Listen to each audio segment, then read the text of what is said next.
Ever feel like you're just a number in this city? A face in the crowd? That's how Amelia felt every single day. She was a librarian, a curator of stories, finding solace in the quiet rustle of turning pages. Her life wasn't glamorous, but it was hers.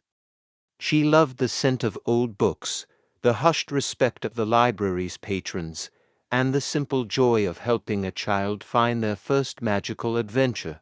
She believed in stories, in authenticity, and in the kind of love you read about in novels, the kind that sees beyond the surface. One rainy Tuesday, a man stumbled into her quiet sanctuary. He wasn't her usual type of visitor. Dressed in a simple, slightly worn-out hoodie and jeans, he looked less like a reader and more like someone seeking refuge from the storm. His hair was a mess, and he had a tired, almost lost look in his eyes. He wandered the aisles aimlessly, his hands shoved deep into his pockets. Amelia, ever the helpful librarian, approached him with a warm smile. "Can I help you find something?" she asked, her voice soft. He looked up, startled, his deep blue eyes meeting hers. They held a weight she couldn't quite place. "I'm not sure," he admitted, his voice raspy. "I just needed a quiet place." "Well, you've come to the right one," she replied, her smile widening. "We have plenty of quiet here. And stories that can take you anywhere you want to go." She expected him to browse and leave, but he stayed. He found a secluded corner and just sat there, not reading, just watching the rain streak down the tall library windows. Over the next few weeks, he became a regular. He never checked out a book, but he was always there, a silent observer in her world of words. They started talking more. Little conversations at first, about the weather, about the best coffee shop nearby. His name was Alex. He told her he was between projects, a vague term that Amelia interpreted as unemployed. He spoke of feeling disconnected, of being surrounded by people who only wanted something from him. He never talked about what he did, only about how it made him feel isolated. Amelia, with her empathetic heart, listened.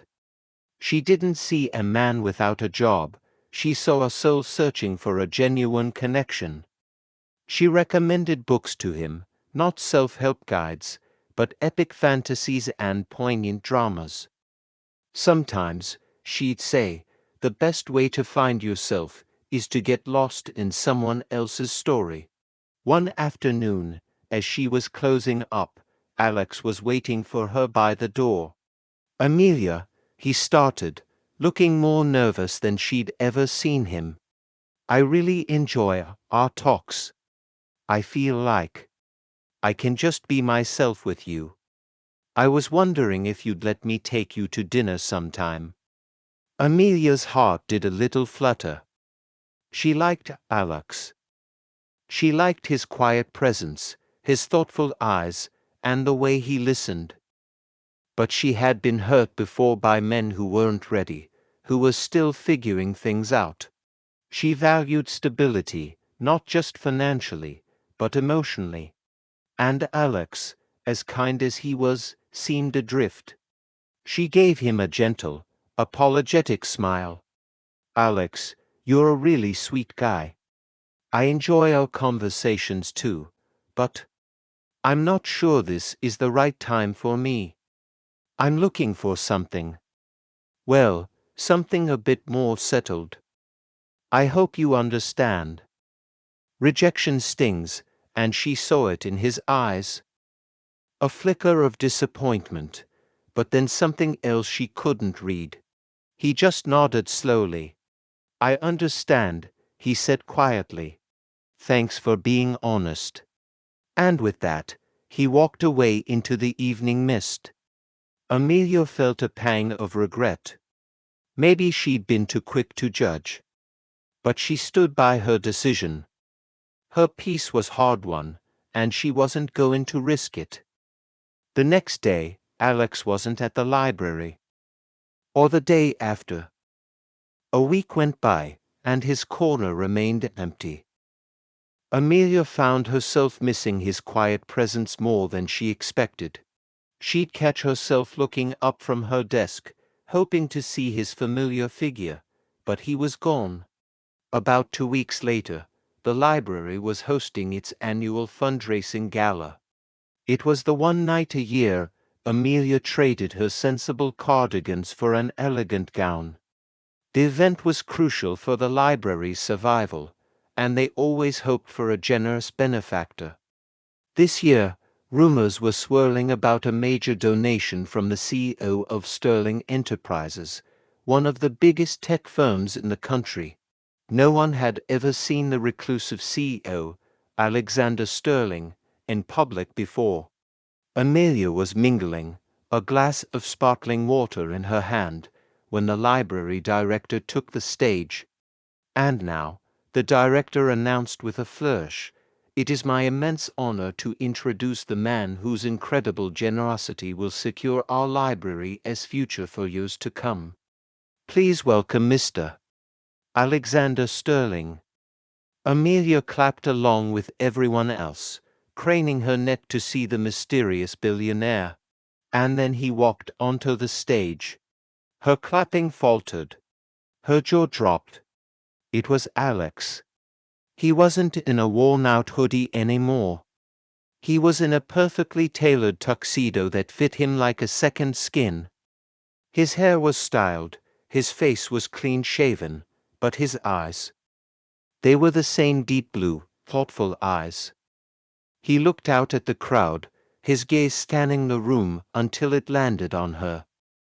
For a split second, their eyes locked, and the entire noisy ballroom seemed to go silent. Alexander Sterling, C.L. Billionaire. Not the between projects guy she'd turned down for dinner. Amelia's mind raced.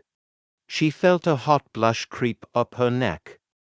Had he been playing some kind of game? Was this a joke? He gave his speech, talking about the importance of community and quiet spaces where people could be themselves. He spoke about how the library had become a sanctuary for him during a time when he felt lost in his own success. Every word seemed directed at her. After the speech, he was mobbed by the city's elite. But through the crowd, he made a beeline for her. He stood before her, the same Alex, just in a much more expensive package. "Amelia," he said, his voice low and earnest, cutting through the surrounding chatter. "Mr. Sterling," she managed to say, her voice barely a whisper. I had no idea." A small, sad smile touched his lips. That was the point. For the first time in years, I felt like someone was talking to me, not my bank account. You weren't impressed by a fancy suit or a big title, because you didn't see one. You just saw me. He paused, his gaze intense. "When you turned me down for dinner," he continued, "it hurt. But I also understood. You weren't rejecting me for not having money. You were protecting yourself, looking for someone stable. You were being honest. And then I realized. You were the most real person I had met in a decade." Amelia was speechless.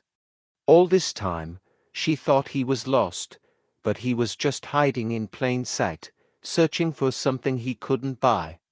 "You told me that sometimes the best way to find yourself is to get lost in someone else's story," he said, his voice softening.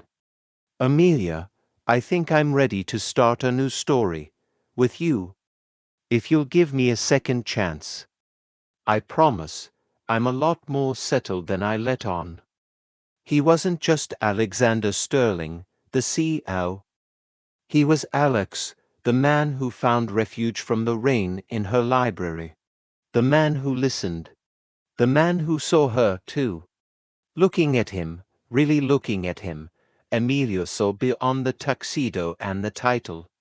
She saw the same kind, searching eyes she'd come to know. And she realized that the best stories, the truly epic ones, are often the ones you never see coming. With a smile that finally reached her eyes, she replied, "I think I'd like that. How about we start with that dinner?" And in that crowded, opulent ballroom, two people found what they had both been searching for, a connection that was priceless, a story that was just beginning. Thanks for watching our story today. If you enjoyed it, don't forget to like, subscribe, and hit that notification bell so you won't miss our next video. See you next time.